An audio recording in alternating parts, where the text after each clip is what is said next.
Welcome to Bite at a Time Books, where we read you your favorite classics one bite at a time.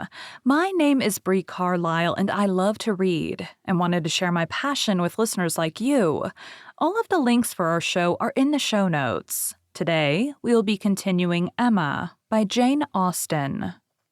Chapter 10. One morning, about 10 days after Mrs. Churchill's decease, Emma was called downstairs to Mr. Weston, who could not stay 5 minutes and wanted particularly to speak with her.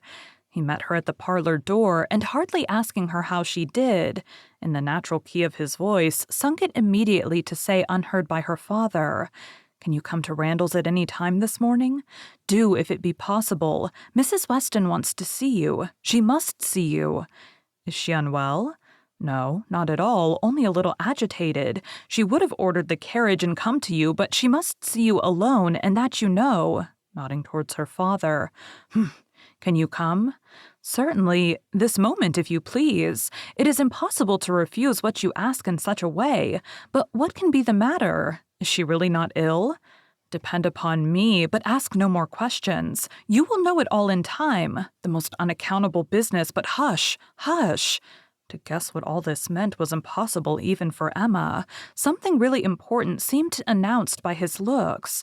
But as her friend was well, she endeavored not to be uneasy, and settling it with her father that she would take her walk now, she and Mr. Weston were soon out of the house together and on their way at a quick pace for Randalls.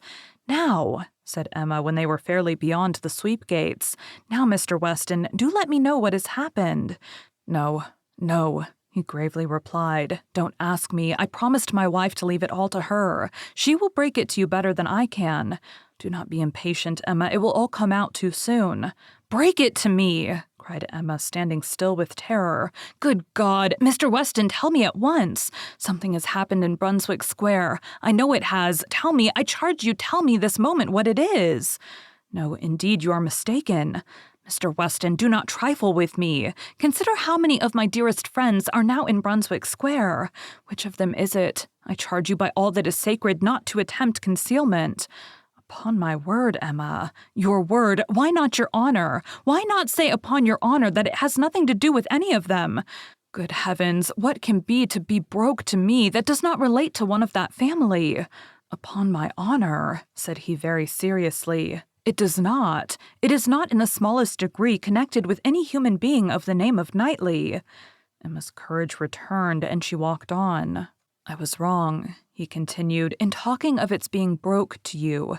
I should not have used the expression.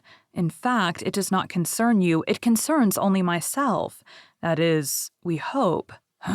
In short, my dear Emma, there is no occasion to be so uneasy about it. I don't say that it is not a disagreeable business, but things might be much worse. If we walk fast, we shall soon be at Randalls."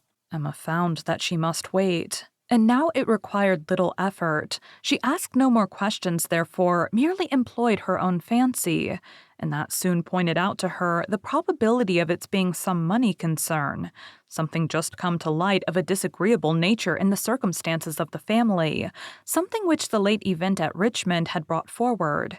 Her fancy was very active. 6 natural children, perhaps, and poor Frank cut off. This, though very undesirable, would be no matter of agony to her. It inspired little more than an animating curiosity.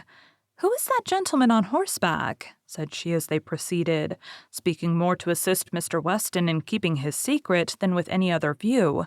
"I do not know. One of the Otways? Not Frank. It is not Frank, I assure you. You will not see him. He is halfway to Windsor by this time." "Has your son been with you, then?" "Oh, yes, did you not know? Well, never mind." For a moment he was silent, and then added in a tone much more guarded and demure, "Yes, Frank came over this morning just to ask us how we did." They hurried on, and were speedily at Randalls. "Well, my dear," said he as they entered the room, "I have brought her, and now I hope you will soon be better. I shall leave you together. There is no use in delay. I shall not be far off if you want me." And Emma distinctly heard him add in a lower tone before he quitted the room, "I have been as good as my word. She has not the least idea." Mrs. Weston was looking so ill and had an air of so much perturbation that Emma's uneasiness increased, and the moment they were alone she eagerly said, "What is it, my dear friend? Something of a very unpleasant nature I find has occurred. Do let me know directly what it is. I have been walking all this way in complete suspense. We both abhor suspense. Do not let mine continue longer. It will do you good to speak of your distress, whatever it may be." "Have you indeed no idea?" said Mrs. Weston in a trembling voice. "Cannot you, my dear Emma, cannot you form a guess as to what you are to hear?" "So far as that it relates to Mr. Frank Churchill, I do guess." "You are right. It does relate to him, and I will tell you directly." Resuming her work, and seeming resolved against looking up, "He has been here this very morning on a most extraordinary errand. It is impossible to express our surprise. He came to speak to his father on a subject, to announce an attachment." She stopped to breathe. Emma thought first of herself and then of Harriet. "More than an attachment, indeed," resumed Mrs. Weston. "An engagement, a positive engagement. What will you say, Emma? What will anybody say when it is known that Frank Churchill and Miss Fairfax are engaged? Nay, that they have been long engaged." Emma even jumped with surprise, and horror-struck exclaimed, "Jane Fairfax? Good God, you are not serious! You do not mean it!" "You may well be amazed," returned Mrs. Weston, still averting her eyes and talking on with eagerness that Emma might have time to recover. "You may well be amazed, but it is even so. There has been a solemn engagement between them ever since October, formed at Weymouth and kept a secret from everybody. Not a creature knowing it but themselves, neither the Campbells, nor her family, nor his. It is so wonderful that though perfectly convinced of the fact, it is yet almost incredible to myself. I can hardly believe it. I thought I knew him." Emma scarcely heard what was said. Her mind was divided between two ideas: her own former conversations with him about Miss Fairfax, and poor Harriet. And for some time she could only exclaim and require confirmation, repeated confirmation. "Well," said she at last, trying to recover herself, "this is a circumstance which I must think of at least half a day before I can at all comprehend it. What? Engaged to her all the winter? Before either of them came to Highbury? Engaged since October. Secretly engaged. It has hurt me, Emma, very much. It has hurt his father equally. Some part of his conduct we cannot excuse." Emma pondered a moment and then replied, "I will not pretend not to understand you and to give you all the relief in my power. Be assured that no such effect has followed his attentions to me as you are apprehensive of." Mrs. Weston looked up, afraid to believe, but Emma's countenance was as steady as her words. "That you may have less difficulty in believing this boast of my present perfect indifference," she continued, "I will further tell you that there was a period in my early part of our acquaintance when I did like him, when I was very much disposed to be attached to him, nay, was attached, and how it came to cease is perhaps the wonder. Fortunately, however, it did cease.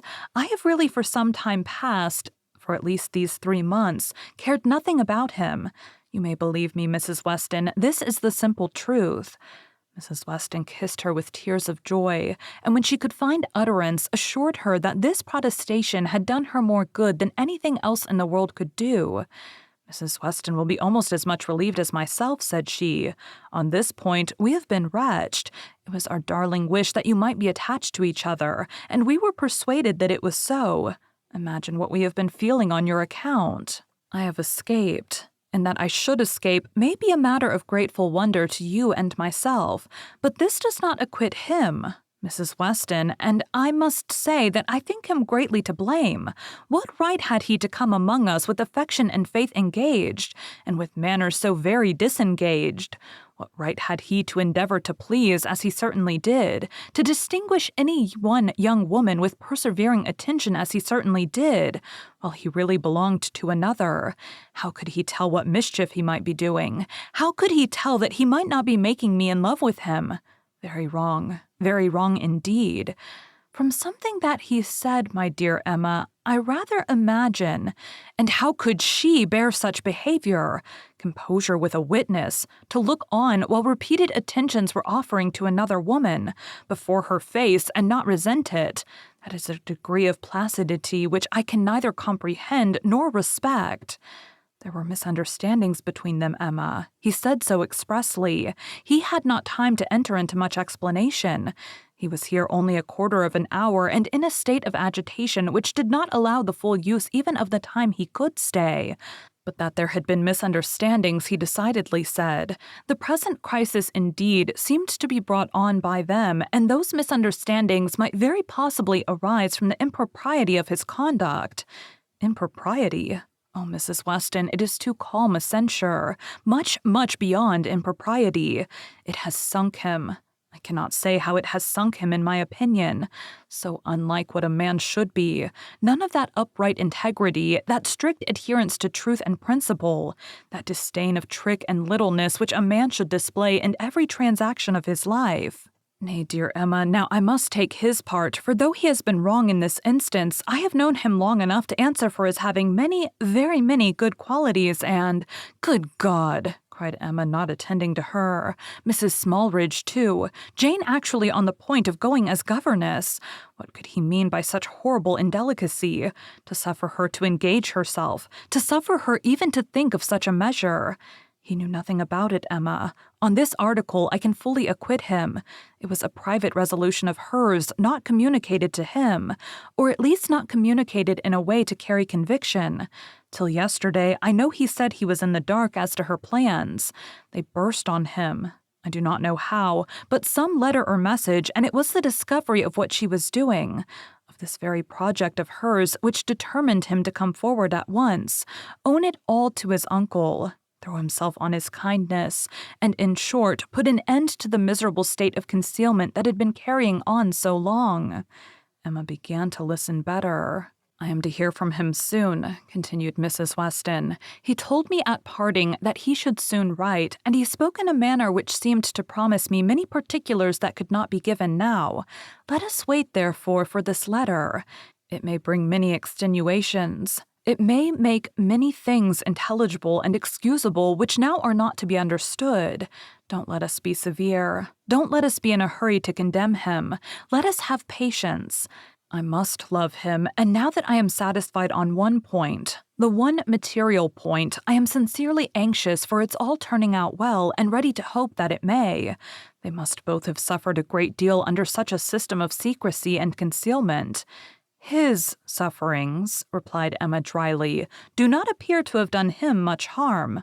Well, and how did Mr. Churchill take it? Most favorably for his nephew, gave his consent with scarcely a difficulty. Conceive what the events of a week have done in that family. While poor Mrs. Churchill lived, I suppose there could not have been a hope, a chance, a possibility. But scarcely are her remains at rest in the family vault, than her husband is persuaded to act exactly opposite to what she would have required. What a blessing it is when undue influence does not survive the grave. He gave his consent with very little persuasion. Ah, thought Emma, he would have done as much for Harriet. This was settled last night, and Frank was off with the light this morning. He stopped at Highbury, at the Bateses, I fancy some time, and then came on hither, but was in such a hurry to get back to his uncle, to whom he is just now more necessary than ever, that, as I tell you, he could stay with us but a quarter of an hour. He was very much agitated, very much indeed, to a degree that made him appear quite a different creature from anything I had ever seen him before. In addition to all the rest, there had been the shock of finding her so very unwell, which he had had no previous suspicion of, and there was every appearance of his having been feeling a great deal. And do you really believe the affair to have been carrying on with such perfect secrecy? The Campbells, the Dixons, did none of them know of the engagement? Emma could not speak the name of Dixon without a little blush. None. Not one. He positively said that it had been known to no one being in the world but their two selves. Well, said Emma, I suppose we shall gradually grow reconciled to the idea, and I wish them very happy, but I shall always think it a very abominable sort of proceeding. What has it been but a system of hypocrisy and deceit? espionage and treachery, to come among us with professions of openness and simplicity, and such a league in secret to judge us all. Here have we been the whole winter and spring completely duped, fancying ourselves all on an equal footing of truth and honor, with two people in the midst of us who may have been carrying round, comparing and sitting in judgment on sentiments and words that were never meant for both to hear. They must take the consequence if they have heard each other spoken of in a way not perfectly agreeable. "I am quite easy on that head," replied Mrs. Weston. "I am very sure that I never said anything of either to the other which both might not have heard. You are in luck. Your only blunder was confined to my ear when you imagined a certain friend of ours in love with the lady. True, but as I have always had a thoroughly good opinion of Miss Fairfax, I never could, under any blunder, have spoken ill of her. And as to speaking ill of him, there I must have been safe." At this moment, Mr. Weston appeared at a little distance from the window, evidently on the watch. His wife gave him a look which invited him in, and while he was coming round, added, "Now, dearest Emma, let me entreat you to say and look everything that may set his heart at ease, and incline him to be satisfied with the match. Let us make the best of it. And indeed, almost everything may be fairly said in her favor. It is not a connection to gratify, but if Mr. Churchill does not feel that, why should we? And it may be a very fortunate circumstance for him. For Frank, I mean, that he should have attached himself to a girl of such steadiness of character and good judgment as I have always given her credit for, and still am disposed to give her credit for, in spite of this one great deviation from the strict rule of right, and how much may be said in her situation for even that error." "Much indeed," cried Emma feelingly. "If a woman can ever be excused for thinking only of herself, it is in a situation like Jane Fairfax's. Of such, one may almost say that the world is not theirs, nor the world's law." She met Mr. Weston on his entrance with a smiling countenance, exclaiming, "A very pretty trick you have played on me, upon my word. This was a device, I suppose, to sport with my curiosity and exercise my talent of guessing. But you really frightened me. I thought you had lost half your property at least. And here, instead of its being a matter of condolence, it turns out to be one of congratulation. I congratulate you, Mr. Weston, with all my heart on the prospect of having one of the most lovely and accomplished young women in England for your daughter." A glance or two between him and his wife convinced him that all was as right as this speech proclaimed, and its happy effect on his spirits was immediate. His air and voice recovered their usual briskness. He shook her heartily and gratefully by the hand and entered on the subject in a manner to prove that he now only wanted time and persuasion to think the engagement no very bad thing. His companion suggested only what could palliate imprudence or smooth objections, and by the time they had talked it all over together, and he had talked it all over again with Emma in their walk back to Hartfield, he was become perfectly reconciled, and not far from thinking it the very best thing that Frank could possibly have done. Thank you for joining Bite at a Time Books today, while we read a bite of one of your favorite classics. All of the links for our show are in the show notes. We are part of the Bite at a Time Books Productions Network. If you ever wondered what inspired your favorite classic novelists to write their stories, what was happening in their lives or the world at the time, check out Bite at a Time Books, Behind the Story, Tuesdays wherever you listen to podcasts. Again, my name is Bree Carlile, and I hope you come back tomorrow while we take the next bite of Emma.